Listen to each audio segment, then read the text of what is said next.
오늘도 이 신건 TV에 오신 여러분을 뜨겁게 환영합니다. 반갑고요. 또 고맙습니다. 제가 페이스북에 올라온 아주 좋은 글들도 여러분에게 소개하고 있는데요. 최근에 정병선 목사님, 이정만 목사님의 글을 소개했는데 오늘은 태훈킴, 아마 우리나라 말로 김태훈 목사님인 것 같아요. 이분이 페이스북에 올리신 글이 아주 눈에 띄었습니다.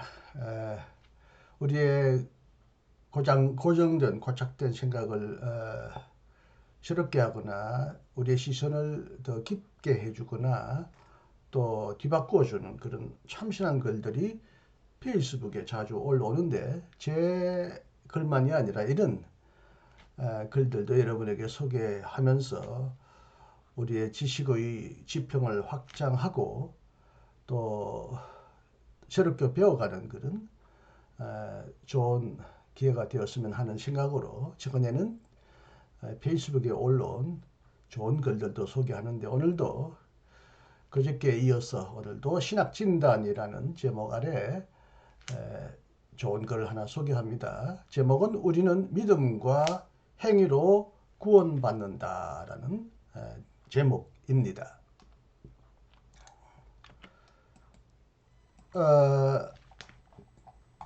김태훈, 이제 영어로 태훈으로 되어 있는데 밑에 이제 소개하는 공간을 보니까 김태훈 목사님입니다. 목회하면서 글 쓰고 번역하며 가르칩니다. 유튜브도 하는데 요즘에는 좀 뜸하고요. 페북에는 신학, 목회, 영어, 일상과 관련된 글을 남깁니다. 행복하세요. 네, 밑에 보면 프로필에는 디지털 크리에이터, 교회, 교육 이렇게 되어 있는데요. 친구가 여러 명이 4,954명이면 상당히 많은 친구를 또 가지고 계시죠. 이 중요 이벤트라고 하는 공간을 보니까 그분의 이력서가 간단하게 소개되어 있는 것을 봅니다. 트리니티 이벤젤리칼 디비니티 스쿨, 디어필드, 일리노이주 입학 이렇게 되어 있고요. 또 옆에는 그레이지트 스쿨 오브 총신 유니버시티, 총신대학교 일반 대학원 입학 이렇게 되어 있기 때문에 총신대학에서 공부하시고 미국에서도 공부하신 합동신교단의 목사님이신 거로 보입니다. 자, 이분이 최근에 올리신 걸 우리는 믿음과 행위로 구원받는다. 아주 조금 참신하고 우리에게 조금 도발적이기도 한 제목으로 저의 시선을 끌었기 때문에 한번 제가 살펴보고 읽어보고 좋은 문제제기다 한번 고민해보자 라는 뜻으로 오늘 여기 유튜브에 옮겨봅니다. 일단 그대로 읽겠습니다. 1 로마서 22장 5절에서부터 8절에 보면 하나님께서는 각 사람이 행위대로 심판하신다고 기록되어 있다.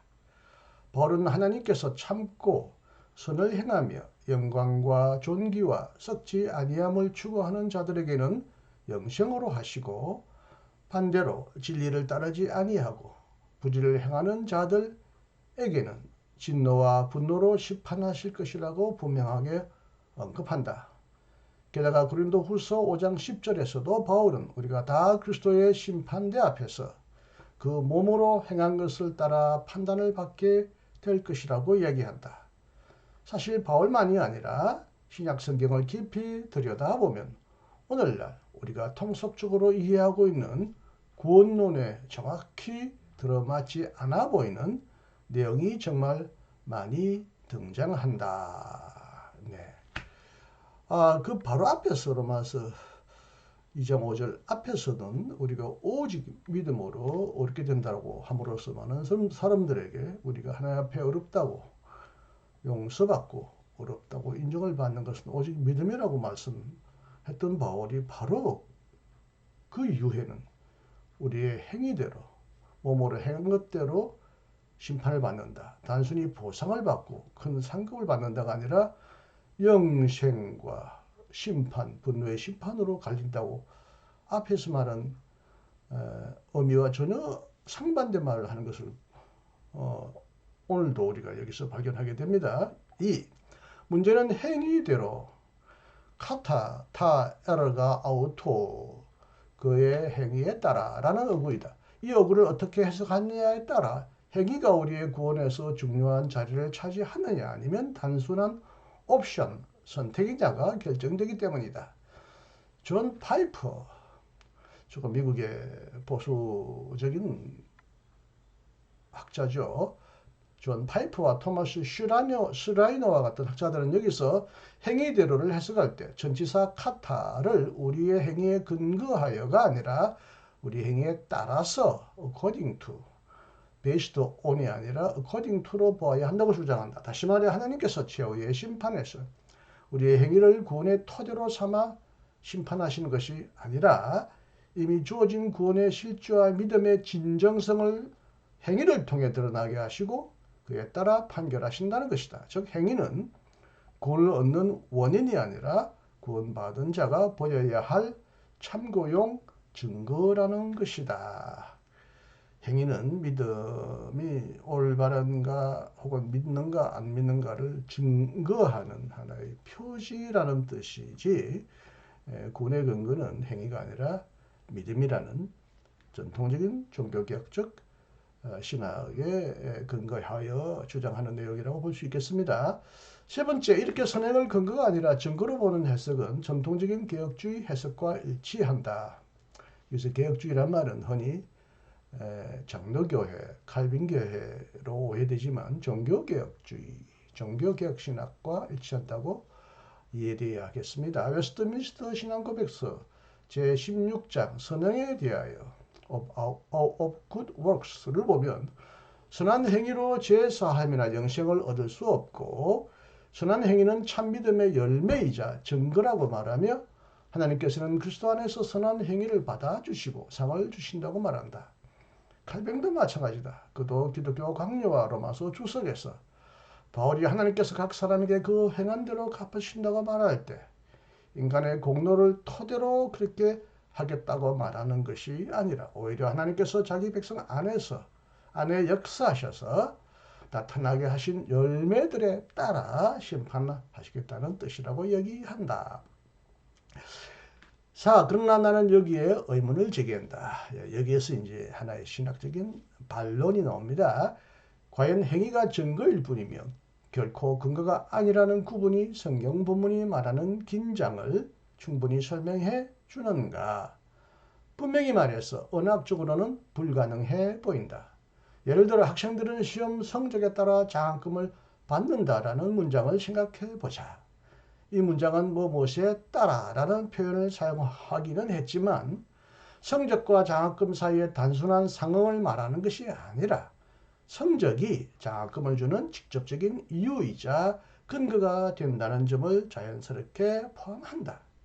그런데 만약 누군가 이 문장을 두고 학생들이 장학금을 받는 것이 이미 무조건적으로 보장되어 있는 것이며 다만 그 학생이 감사의 표시로 더 열심히 공부한 결과 성적이 뒤따라왔고 그 성적은 단순히 참고용 증거일 뿐이라고 설명한다면 우리는 그 해석이 본래 문장의 뜻을 완전히 왜곡하고 있다고 생각하지 않겠는가? 게다가 무엇에 따라서라는 문구를 볼 때마다 언제나 저런 식의 해석을 모든 사람에게 강요한다면 우리는 그를 정상적으로 언어 사용을 하는 사람이라고 생각할 수 있을까? 당연히 아니다. 언어학적으로 무엇에 따라서라는 말은 근거를 말하는 것이지 어떤 열매나 어떤 감사라는 어떤 형태로 말할 수 없다. 언어학적으로는 정확하게 근거를 말한다. 무엇에 따라서는. 네. 그 다음에 다섯 번째 그리스 카타도 마찬가지다. 신약 성경에서의 행위대로가 등장하는 모든 구절을 토대가 아니라 증거로 읽어야 한다고 역설하는 것은 믿음과 행위를 과도하게 구분할 수밖에 없었던 종교개혁의 상황적 맥락을 본문에게 과도하게 강요한 주입식 읽기, 에이스 에이세게시스, 엑세게시스가 아니라 본문에서부터 뜻을 밝혀내는 엑세게스가 아니라 에이세게시스, 본문 안으로 자기의 생각을 주입하는 것이라고 말하죠. 주입식 읽기라고 보지 않기 어렵다. 주입식 읽기라는 거죠. 실제로 카타는 신약 전체에서 400회 이상 쓰이는데 그 대부분의 경우에 따라 무엇을 따라서 무엇을 기준으로 라는 의미를 가지며 문맥상 판단의 기준 혹은 판단의 근거를 가리키는 경우가 압도적이다. 예컨대 마태복음 16장 27절 각 사람이 행한 대로 갚으리라. 고린도후서 11장 15절 그들의 마지막은 그 행위대로 되리라. 베드로전서 1장 17절 각 사람의 행위대로 심판하시는 이를. 요한계시록 20장 12절부터 13절 죽은 자들이 자기 행위를 따라 심판을 받으니 를 근거가 아니라 증거로 읽는다면 본문이 전달하는 심판의 엄중함과 긴장이 상당 부분 무디게 된다. 이는 성경을 액면 그대로 읽는 것이 아니다. 6. 그리고 약간 벗어난 이야기일 수 있지만 행위를 배제한 믿음으로만 받는 구원을 주장하는 분들은 마지막 심판을 두 종류로 나누려고 한다. 즉 성경에 나오는 행위대로라는 문구를 해결하기 위해 또 하나의 심판인 상급 심판을 만들어낸 것이다.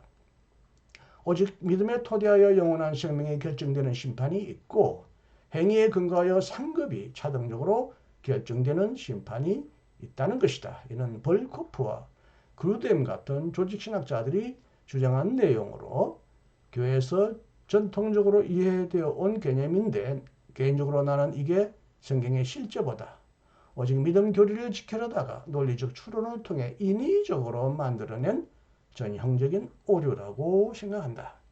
왜냐하면 앞서 언급했던 로마서 2장만 봐도 상급이 아니라 영생은 선한 행위를 한 자들에게 주어지고 진노는 악행을 일삼은 자들에게 주어지기 때문이다.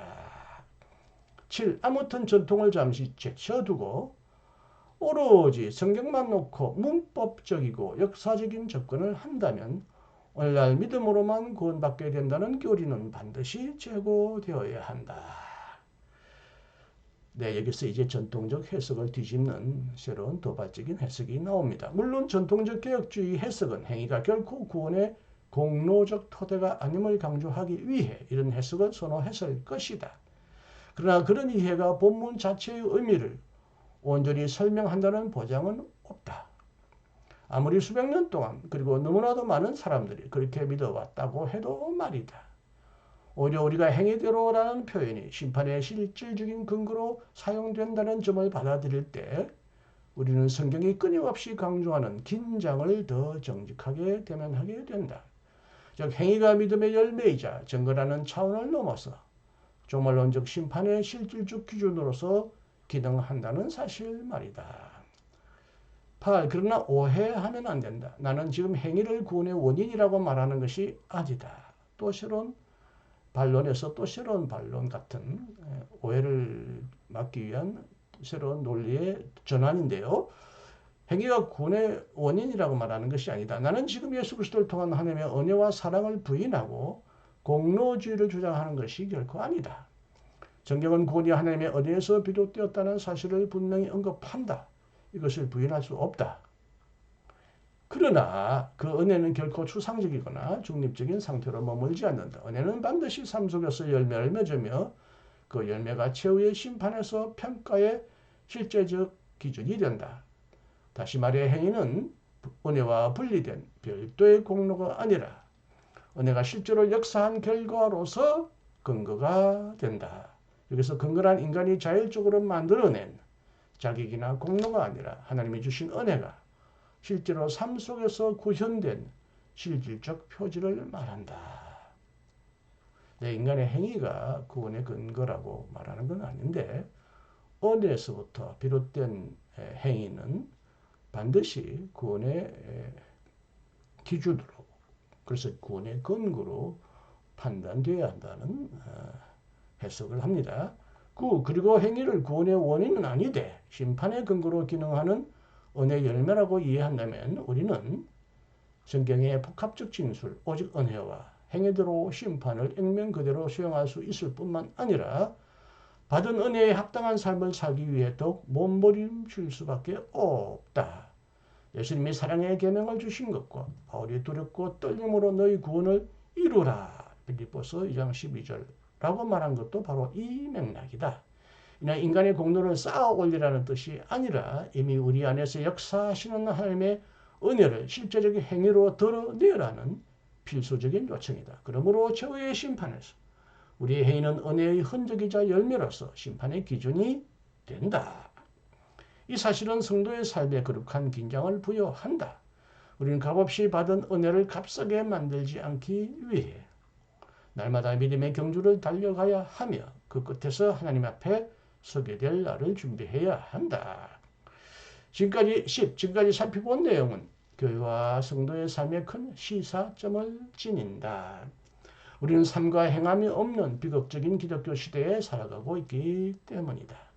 나는 목회자로서 두렵고 떨림으로 구원을 이루라는 바울의 권면을 기억한다.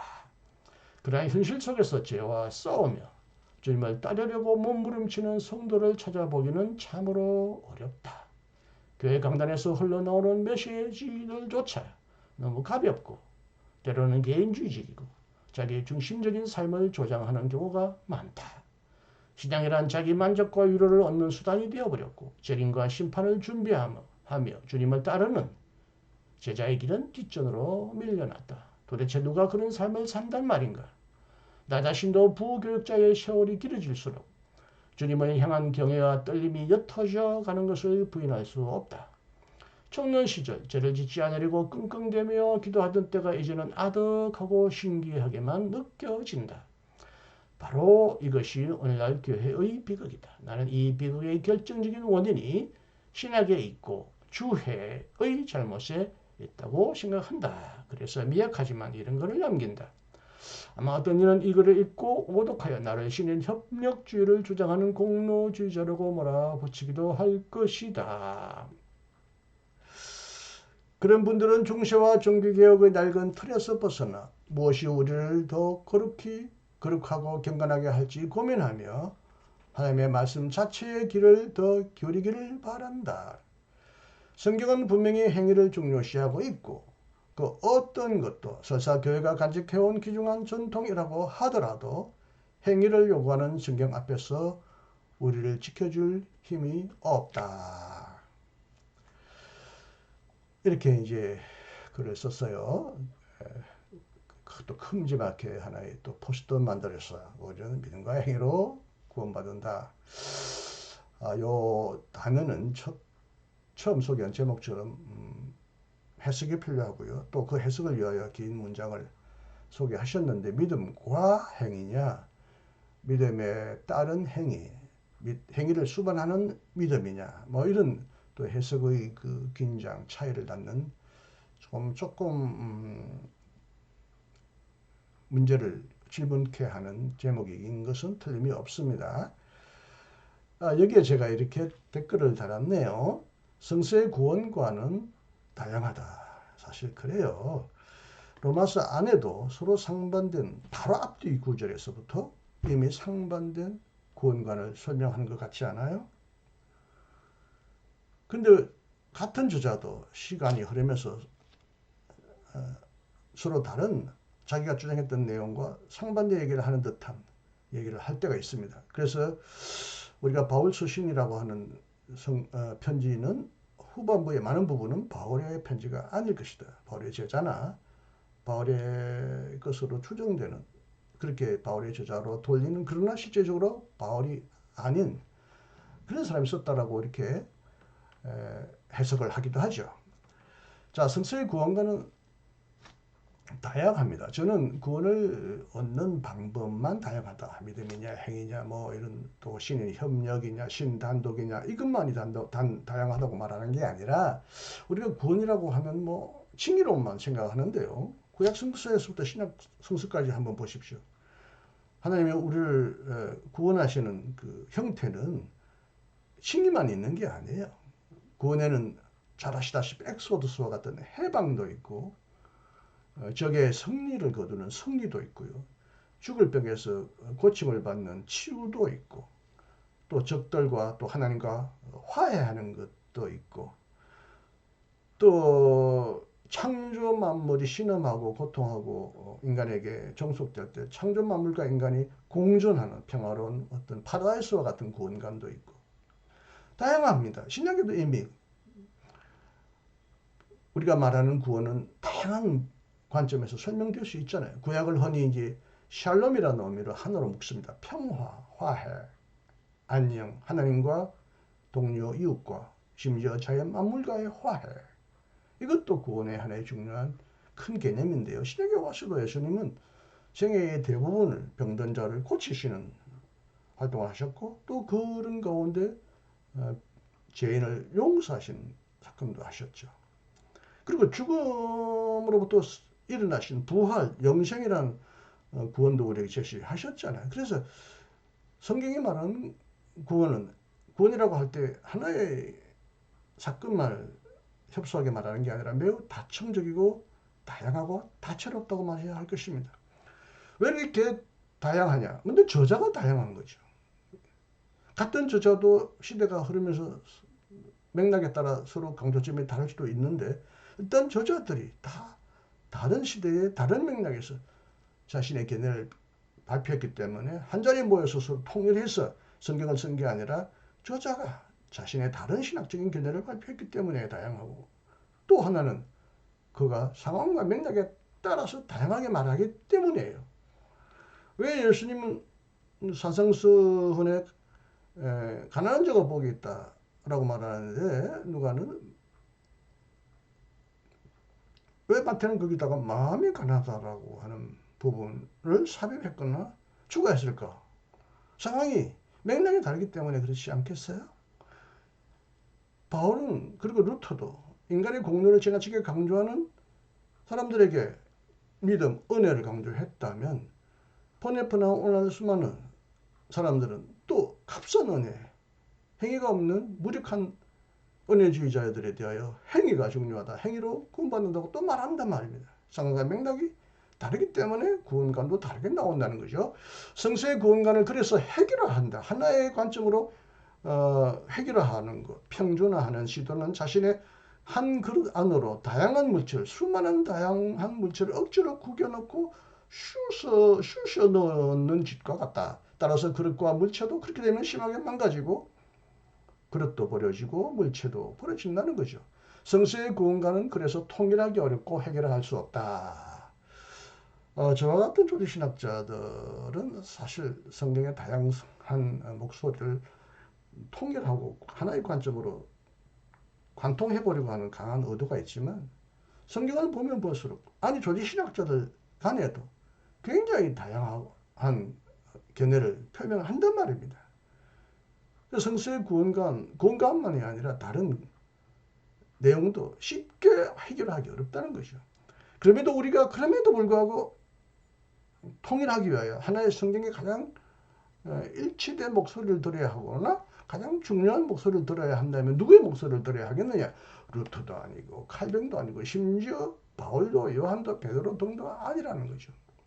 우리의 목자와 주님이신 예수님의 목소리를 들어야 하는데 마태복음 25장에 나오는 마지막 심판의 비유가 정말 예수님의 말씀이라면 이게 정말 예수님의 말씀이 아닌가라고 의심할 수도 있겠지요. 뭐 마태가 워낙 다른 복음서에 비하여 인간의 그 행위를 강조하는 측면이 있어서 혹시 이걸 마태가 지어낸 글이 아닌가라고 의심한다면 저도 어쩔 수 없습니다만 이 말씀이 정말 예수님의 생생한 육성 그 음성 그대로라고 말한다면 여러분 마지막 심판의 비유에서 예수님은 무엇을 근거로 양과 염소를 나눕니까? 믿음도 아니고 소망도 아니고 지식도 아니고 능력도 아니고 주여 하는 것도 아니고 헌금도 아니고 충성도 아니고 보면 결국 약자, 소자, 갇힌 자, 병든 자, 억눌린 자를 얼마나 돌보았느냐. 사랑이 아닌가요? 이건 나의 주관적인 주장이 아니라 예수님의 지어만 맞습니다. 이렇게 제가 이렇게 제 입장을 설명했더니 김태훈 목사님이 아주 간명하게 간단하게 어떤 반박도 보충 설명도 없이 맞습니다. 이렇게 설명해 주셨어요. 정말 똑같은 논리로 받아들여졌는지는 저도 잘 모르겠습니다. 두 분의 김태훈 목사님의 견해와 제 견해가 완전히 일치한다고 보지는 않으나 전체적인 흐름으로 보면 같다고 생각하시는 것 같아요. 그래서 제가 이렇게 다시 한번 믿음과 행위의 문제를 이렇게 정리해 보았습니다. 바울과 루트는 오직 의인은 믿음으로 살리라 라고 말합니다.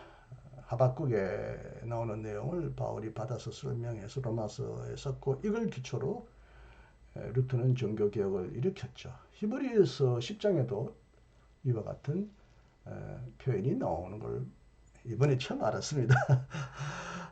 의인은 믿음으로 산다. 이게 의인은 믿음으로 앞에 의인이기 때문에 어렵게 되는 자는 결국 그 믿음으로 어렵게 된다라고 이렇게 우리가 해석을 해 오잖아요. 이 믿음으로 어렵게 된다는 게 구원의 전체냐, 칭의 안에 구원의 모든 것이 포괄되어 있느냐, 아니면 구원의 출발점이냐, 이것에 대해서는 또 논쟁은 많아요. 조금 다음에 이제 제 페이지를 넘기면 조금 더 깊이 들어갈 수 있겠는데, 믿음으로 산다고 이제 어렵게 되고 구원받는다고 말하니까 지나치게 인간의 공로를 주장했던 가톨릭 교회의 공로주의를 비판하면서 복음의 뿌리로부터 되돌아가서 솔라 그라치아 오직 은혜로, 오직 솔라 피데 오직 믿음으로, 그리고 전통이 아니라 오 솔라 스크립추라 오직 성서에 써 있는 말씀대로 우리는 구원을 얻는다라고 하는 이런 그 신학을 종교개혁 신학에서 지금까지 전달되어 왔는데, 그러나 루트는, 그리고 루트 신학자들은, 그리고 많은 개신교들은 그럼 믿기만 하면 다냐, 오직 믿음주의로 끝나느냐, 이거 구원파가 아니냐, 그 행위가 없어도 상관이 없단 말이냐, 이건 값싼 은혜가 아니냐, 순종이 없고 예수님의 뒷담이 없는 이런 은혜가 무슨 진정한 은혜냐. 보네퍼, 루터교 신학자인 보네퍼로부터도 아주 맹공을 받았는데, 루터의 문헌을 보니까 그렇다고 루터가 믿기만 하면 된다, 어떤 공로도 하나님 앞에 우리가 어렵게 되는데 추호도 주장할 수 있는 근거가 안 된다고 말함에도 불구하고 루터는 믿음이 들어쉬는 숨이라면 들어쉬자 말자 우리는 또 내어 쉬어야 되잖아요. 그리고 또 과거로 또 들으시잖아요. 그래서 믿음과 행위는 들숨과 날숨처럼 순환 관계다. 마셨다면 내쉬게 되고, 내쉬게 되면 마시게 된다. 즉 믿게 되면 순종 행위가 일어나고, 행위를 하게 되면 그 즉시 또 믿음이 또 따라온다. 믿음과 행위를 이렇게 순환론적인 설명을 했기 때문에 루터가 결코 오직 믿음주의만을 설명하지 않았다는 것 여러분이 알아야 합니다. 그럼에도 불구하고 믿음이 먼저 선행하고 행위는 그게 따라오거나 논리적으로 시간적으로 그에 동반하거나 따라오는 2차적인 행위인 것처럼 말씀함으로써 루터는 오직 믿음주의를 잘 끝까지 설명했다고 보이긴 하죠.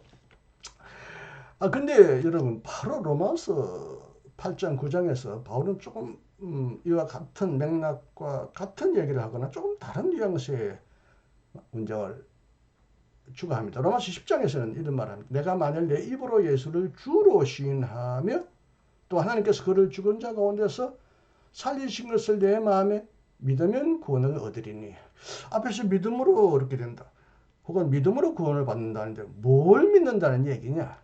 전통적으로 예수님은 아담으로부터 내려온 원죄, 이 죄를 인간이 해결할 수 있기 때문에 예수님은 우리 대신 별로 죽으셔서 그 피의 공로를 믿으면, 피로 말미암아 우리 죄가 씻김을 받으면, 그걸 믿으면, 그래서 실제적으로 회개하여 용서를 받으면 우리가 구원받는 거다라고 말하면서 십자가 죽음만을 너무 지나치게 강조한 면이 없잖아 있으나, 로마서에서 바울은 예수를 주로 시인이라 한다. 내 인생의 주인이 내가 아니라 예수님이 나의 주인입니다.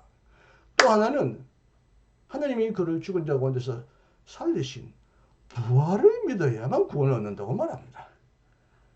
그 무엇으로 말미암아 인간은 어렵게 되고 구원을 얻느냐? 예수님을 주로 시인하고 부활을 믿는 거라는 거죠.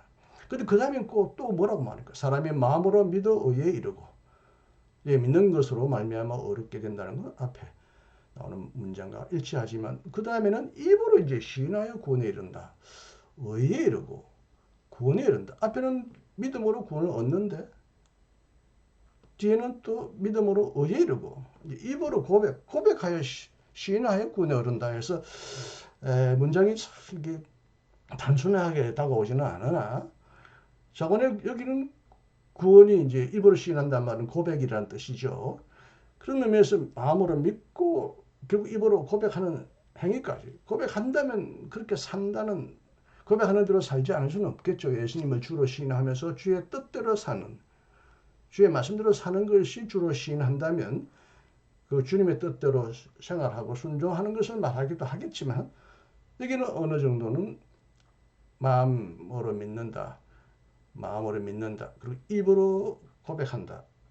조금 그 행위 이전에 마음의 동기, 마음의 원인을 찾기도 한 것 같은데 그럼에도 불구하고 바울은 여기서 입으로만 그냥 시인하고 행위는 무관하고 그렇게 얘기하려고 하는 건 분명히 아닌 것 같아요. 이런 면에서 로마서 10장은 앞에서 오직 믿음으로 우리가 얻게 된다는 것과 충돌하는 것 같이 하는데 흥미로운 건 8장 24절에 뜬금없이 우리가 소망으로 구원을 얻었음에 바울은 미래형으로가 아니라 앞에는 구원을 얻으리니 하면 이르리니 하고 이렇게 미래형처럼 쓴 것 같은데 여기서는 과거형으로 씁니다. 바울이 그렇다고 해서 미래의 구원이 없다고 말한 것 같지는 않으나 소망으로 구원을 얻었다.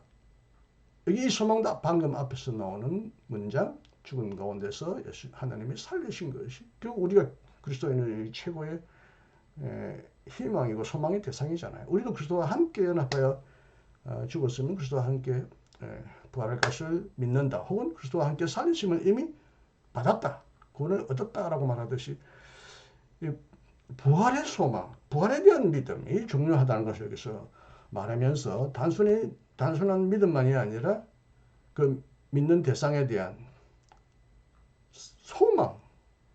소망까지 여기서 추가하는 걸 볼 수가 있습니다.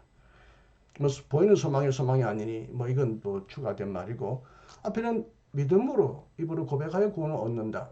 그리고 사실은 로마서 10장보다 앞서 2장 앞선 로마서 8장은 이미 소망으로 구원을 얻는다라고 말함으로써 조금 헷갈리게 만들었습니다. 믿음으로 구원 얻는다는 거야. 소망으로 구원을 얻는다는 거야.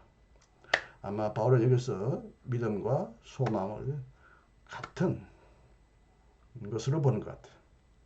사실 구약에서 하나님을 믿는다는 말은 미래에 일어날 하나님에 대한 믿음의 기대를 말하죠. 하박국에서 믿는다는 것은 이제 예수님을 주로 시인하거나 부활을 믿었다는 건 아니지만 하박국은 뭡니까? 외적으로부터 끊임없이 심판받고 공격당할 때 또 다른 나라를 통하여 또 그 포악한 나라를 계속 심판하고 그럴 때 이 하박국의 저자는 무화과가 없고 우리 아무것도 없어도 오직 여호와로 인하여 내가 기뻐한다 이렇게 말하는데 하나님께서 앞으로 어떻게 행하실 것인지를 공의를 행하실 것을 너희는 믿고 기다리라. 신실하게 기다리라. 하나님의 미래적 행동에 대한 신실한 기대, 소망이라는 면이 하박국의 믿음 안에 포함되어 있거든요. 신실함이라는 뜻에. 바울도 크게 보면 믿음이라는 말에는 소망 이런 어떤 요소를 분명히 포함시키고 있는 것이 틀림이 없습니다. 소망이 없는 믿음은 없고 믿음이 없는 소망도 없겠지만 어쨌든 믿음은 지금 우리의 예수가 주일 뿐만 아니라 장차 우리를 죽은 자 가운데서 살리실 것이다. 혹은 더 큰 새로운 창조, 더 큰 하나님의 영광을 기대하는 그 소망으로 구원을 얻을 것일 뿐만 아니라 그 소망을 이미 내 안에서 앞당겨서 지금 경험하고 있다. 그래서 믿음과 소망을 거의 같은 용어처럼 사용하고 있는 것을 볼 수가 있어서 우리가 결국 믿음으로는 구원받는다고 함으로써 소망이 없어도 괜찮습니다. 믿음으로 이미 구원을 얻었습니다. 하고 말해서는 안 될 것이다. 믿음이 소망과 같은 중요한 기능을 함께 포함하고 있다는 걸 분명히 알아야 할 것 같습니다. 또 한 가지 언급하는 것은 그러나 여러분 잘 아시다시피 야고보서는 마치 바울의 그 가르침에 반대하듯이 또 바울의 가르침을 명종함으로써 오직 믿기만 하면 된다고 하는 그래 행함이 없는 사람들 경고하듯이 믿음은 그의 행함과 함께 일하고 행함으로 믿음이 온전하게 된다. 여기 보면 행함이 없으면 믿음 자체는 온전하지 않다는 거죠. 여기서 믿음은 입으로만 고백하고 주여 주여 하는 지식적인 동의의 의미의 믿음만을 말하는데 진정한 믿음은 행함과 함께 일한다. 이러보건대 사람의 행함으로 어렵다 하심을 받고 믿음으로만은 아니다. 행함으로 어렵다 함을 받는다. 근데 믿음으로만은 아니라고 말한다면 믿음으로도 되지 어렵다 하심을 받지만 행함과 함께 있는 믿음이 우리를 어렵게 한다라고 말하면서 자칫 바울이나 루터가 강조한 오직 믿음주의가 오용될 수 있는 위험을 여기서 야고보는 경고하고 있다고 봐야 하겠죠. 최근에 제가 이 유튜브 만들었죠. 제2종교개혁의 구원론, 종교개혁 500주년을 기념하여 한국에서도 신학자들, 목사들이 종교개혁을 맞이하는 아주 뜻있는 행사를 많이 했는데 이분은 임태수 박사님은 얼마 전에 돌아가셨는데 한신대학에서 공부하시고 독일에서 공부하시고 이제 호설역에서 공부하시고 교수하시다 은퇴하신 분인데 성경을 보니까 우리가 믿음으로 구원받는다고 하는 것이 아니다. 방금 야고보서와 같은 이 구절을 근거로 행함이 있는 믿음으로 우리는 구원받는다라고 주장하는 내용을 제가 유튜브에다가 옮겼습니다. 관심 있는 분은 이것도 한번 보시기 바랍니다. 믿음으로만이 아니라 행함이 있는 믿음이다. 이것은 방금 제가 설명한 김태훈 목사님의 주장과 일맥상통하는 듯이 보이기도 합니다. 앞에서도 소개했지만 보네파는 그 유명한 명저 나를 따르라 해서 행함이 없고 순종이 없고 제자도가 없는 믿음을 굉장히 공격하고 이런 오직 은혜주의만을 강조함으로써 자기를 부인하고 주님을 따르려는 행동이 없는 그 당시 이제 루터 교회가 또 수많은 그리스도인들을 향하여 예리하게 공격했죠. 싸구려 은혜, 값싼 은혜가 되었다. 값진 은혜, 소중한 은혜가 게으르게 믿기만 하고 따르지 않고 순종하지 않고 온 세상의 불의와 타협하는 이런 무력한 기독교인을 낳았다. 그의 이 책의 유명한 명제 한 가지가 오직 믿는 자만이 순종하고 순종하는 자만이 오직 순종하는 자만이 믿는다라는 용어가 여기 달달에 나옵니다. 이건 제가 단독 번역한 책으로 신앙과 시성사에서 그 전에 이제 기독교서에서 손교태 박사님과 함께 번역한 책이 먼저 나왔고 나중에는 제가 신앙과 시성사에 제가 다시 문장을 다듬어 혼자서 단독 번역으로 이 책을 냈는데 이 책에 아주 내용이 깊고 심원하고 놀라운 통찰이 많지만 특히 믿음과 행위, 믿음과 순종의 관계에서 보네파는 어떻게 자신의 입장을 설명하느냐. 믿음은 곧 순종이고 순종은 믿음이다. 믿고 난 다음에 내가 순종하겠다는지 순종해 보니까 내가 믿음이 생기더라가 아니라 믿음이 곧 순종이고 순종이 곧 믿음이다. 믿음 플러스 행위가 아니라 믿음과 행위가 아니라 믿음은 그리스도인의 어떤 그리스도를 따르는 삶의 두 양면이다. 동전의 두 면이다. 먼저 동전이 앞면이 먼저냐 뒷면이 먼저냐 그거 앞면 뒷면도 우리가 인위적으로 분류하는 것이지 동전의 앞면 뒷면이 어떻게 사람에 따라서 먼저 보이면 앞면이고 나중에 보면 뒷면이지. 뒷면을 먼저 본 사람은 그것이 그의 앞면이 되는 겁니다. 믿어야 순종하는 것도 아니고 순종해야 믿는 것이 아니라 믿음과 순종은 하나다라는 거. 믿음과 행위가 아니라 믿음이 곧 행위요 행위가 믿음이라는 거. 요 통찰도 보네파가 우리에게 예리하게 제기하는 중요한 도전적인 발언입니다. 고민해 보시기 바랍니다. 자, 이제 이 김태훈 박사님이 우리는 믿음과 행위로 구원받는다라고 하는 내용을 소개했는데 결론적으로 저는 이렇게 한번 앞에서 말한 대로 제가 댓글 단 대로 마태복음에 25장의 마지막 심판의 비유로 저의 결론을 한번 삼아볼까 합니다.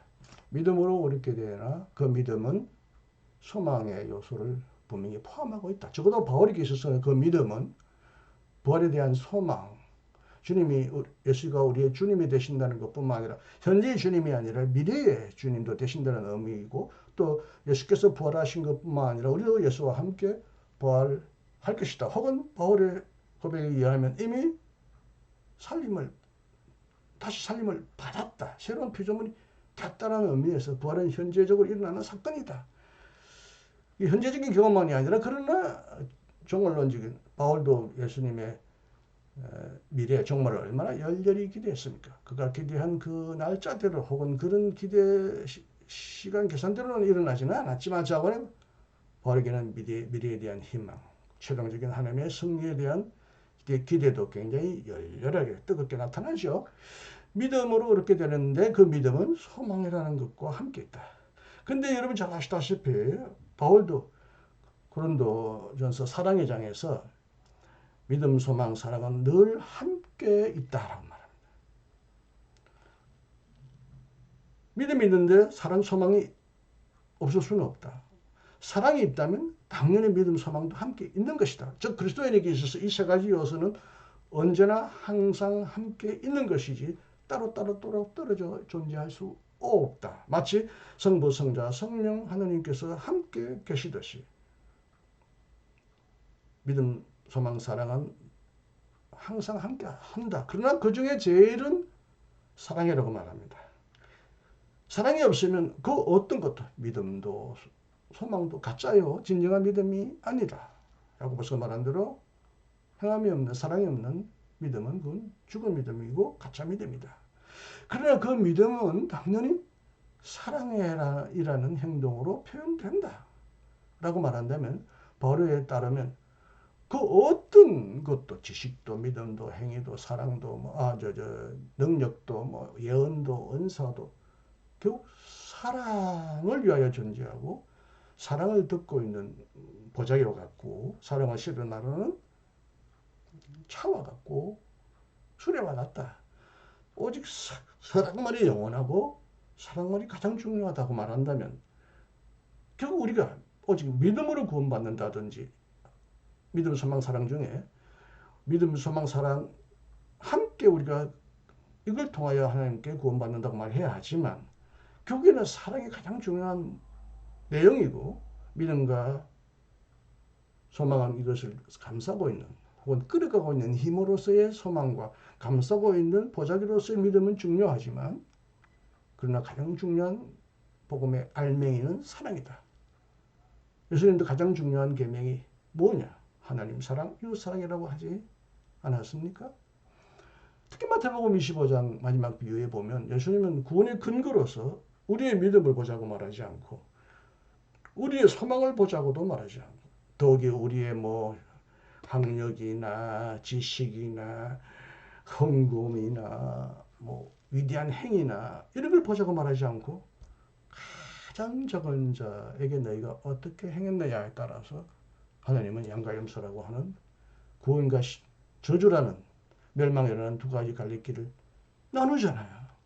이 말씀이 앞에서 제가 말씀드린 대로 진짜 예수님 자신의 생생한 음성, 예수님의 말씀 그 자신이라면 이제는 우리가 믿음만으로 혹은 소망만으로가 아니라 믿음, 소망, 사랑은 항상 함께 있지만 그 가장 중요한 핵심은 우리가 구원을 받는 가장 중요한 근거 혹은 통로는 사랑이다. 사랑이 있다면 그 사람의 믿음도 있고 소망이 있지만 사랑이 없다면 믿음과 소망도 없는 것이고 아무 공허한 것이고 죽은 것이다. 이렇게 말해야 하지 않겠어요? 이제 우리가 루터가 500년 전에 가톨릭의 공로주의를 공격하면서 오직 은혜주의 믿음을 강조했다는 그것을 통하여 개신교가 새롭게 개혁적인 종교로 나왔지만 이것이 또 세월이 흐르면서 얼마나 또 오해되고 곡해되고 무시되었나 하는 생각을 합니다. 정교기 500주년 동안에 여러 가지 행사를 했어요. 그때 아마 우리가 믿음으로 구원받느냐 행위로 구원받는 게 아니냐, 구원은 이미 받아 놓은 거냐, 구원은 유보된 거냐, 아직도 마지막 심판대 가까이 가봐야 한다, 막 이런 많은 논란이 있었던 걸로 기억하는데, 마지막까지 가보든 말든 그 사람이 정말 사랑을 실천하느냐가 지금 여기서 구원을 결정하고 있고 구원을 경험하고 있는 것임을 판가름 하는 중요한 기준이 되는 것이 아닐까. 오직 사랑만이 구원한다는 것입니다. 뭐 토스토이 이후에 또 지금 많은 사람들이, 우리나라 사람들 아름다움을 강조하니까 아름다움이 세상을 구원한다라고 말하는데, 사랑이 없는 아름다움은 그건 허영이고 굉장한 허영이고 호사고 사치죠. 물론 이 아름다움이란 말을 토스토이는 아마 이 사랑과 연결해서 설명했을 법합니다. 여러분, 토스토이도 뭐라고 해요? 사람은 무엇으로 사는가? 그 유명한 우화집 보면 제목도 그렇잖아요. 사람은 무엇으로 사는가? 그 내용을 보면 사람은 결국 사랑으로 산다는 걸 거기서 설명했거든요. 토스토이가 말한 아름다움도 사랑을 말하고자 한 것이 아닌가, 저는 그렇게 추측해 봅니다. 자, 이제는 이제 믿음만으로 구원받는다는 이 내용이 어느 정도는 종교개혁 때 기간 동안에 크게 주효했고, 지금도 살아있는 복음의 핵심적인 알맹이이지만 이게 너무 오용되고 또 곡해되었기 때문에 이제는 오직 사랑만이 구원한다. 우리는 오직 사랑만으로 하나님 앞에 어렵다 인정을 받는다. 거룩하게 또 받는다. 하나님의 영광에 참여한다.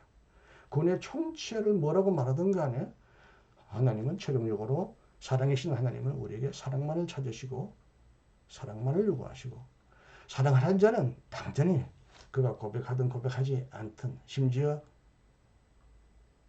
기독교적인 믿음을 갖든 소망을 갖든 안 갖든, 결국 진실한 사랑이라면, 이웃을 정말 가난하고 힘든 자를 향한 진실한 사랑이 있다면 그 안에는 그가 믿든 믿지 않든, 명시적이든 익명적이든 그 안에는 사랑의 중요한 것에 대한 믿음, 사랑만이 세상을 구원하고 인류를 구원한다는 소망, 이런 것들이 다 내포되어 있지 않겠는가. 결국엔 세상 사람을 향하여 우리가 구원 선포할 것은 오직 예수 믿으세요. 예수 신앙, 불신, 지역, 이렇게 이제는 더 이상 선포하지 말고, 예수님이 다시 오시니까 소망 가운데 살아갑시다, 또 이렇게만 말하지 말고 오직 살아갑시다. 사랑만이 최고입니다. 하나님은 사랑이시기 때문에 사랑만을 요구하십니다. 그 사랑을 믿읍시다. 그 사랑으로 우리는 미래를 포기하지 않고 상대방을 살려주고 세상의 미래를 향하여 열심히 힘차게 달려나갑시다. 사랑 안에 믿음과 소망을 다 묶어서 일단 사랑을 강조하는 종교가 되어야 기독교 복음의 위기, 한국교회, 세계교회의 위기가 극복될 수 있지 않겠나, 이런 또 거창한 기대까지 하게 됩니다. 자, 오늘 김태훈 목사님이 쓰셨던 아주 유익한 글 하나를 가지고 다양한 견해를 제가 이렇게 끌어들여서 한번 제 나름대로 종합해 봤는데, 제가 말씀드린 대로 참 기독교의 구원관을 해결화하고 단순하게 요약하기는 어려운 건 사실입니다. 저간의 믿음, 소망, 사랑이 다 중요합니다. 한때는 믿음이 전면에 나오고 한때는 소망이 전면에 나왔다면 이제는 사랑을 전면에 내세우되 믿음과 소망을 포함하고 있는 그런 열매를 맺는, 그와 동반하는, 같이 협력하는 사랑을 강조해야 될 시기가 되지 않았는가, 그렇게 생각합니다. 자, 김태현 목사님의 글에 이어서 제 입장을 조금 새롭게 다르게 여러분에게 개진해 보았는데 어떻습니까? 네, 하여튼 시간이 또 생각보다 길게 지나지 않으니까 더 이상 끌지 않겠고요. 하여튼 고민해 보시고, 제 결론도 결론이다, 완전한 결론이다, 절대화하지 마시고 고민해 보시고 기도해 보시고 성서와 신학책을 더 깊이 연구하시면서 더 나은 결론을 얻으시고, 또 그런 분들이 페이스북이나 이런 데 글을 올리시면 또 제가 즉각 받아서 소개하고 또 토론도 해 보겠습니다. 자곤에 김태원 목사님이 좋은 걸 써주신 것 감사하고요. 허락받지 않았지만 댓글에서 서로 모르는 사이끼리 간단하게 그렇게 주고받았는데 서로에게 좀 격려가 되고 새로운 통찰을 열어주는 기회가 되고 여러분에게도 좋은 도움이 되었기를 원합니다. 예, 이제 맺을게요. 안녕히 계세요. 감사합니다. 이신근이었습니다. 또 만나죠.